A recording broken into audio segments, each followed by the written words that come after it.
დევნილთა ეკომიგრანტთა და საარსებო წყაროებით უზრუნველყოფის სააგენტო იძულებით გადაადგილებულ 603 ოჯახს სოფლად სახლს შეუსყიდის. ოჯახების სია სააგენტოს ვებგვერდზე გამოქვეყნდა. იძულებით გადაადგილებულ ოჯახებს 6-თვიანი ვადა ეძლევათ სახლები საქართველოს ნებისმიერ რეგიონში თავადვე შეარჩიონ. საცხოვრებელი შესყიდვისთვის გამოყოფილი თანხა ოჯახის სულადობის გათვალისწინებით განისაზღვრება.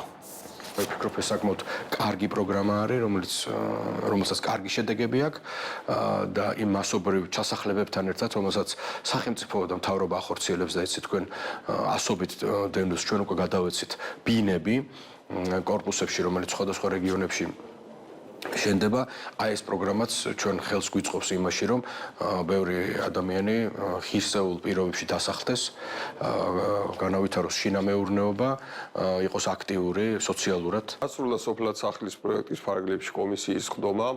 603 დევნილმა ოჯახმა მიიღო დადებითი პასუხი კომისიის მუშაობის ფარგლებში და წლის განმავლობაში, წლის ბოლომდე მათ შეეძლებათ წარმოადგინონ სახლები. დევნილთა სააგენტო ჯანდაცვის სამინისტრო შეუსყიდის ახალ სახლებს.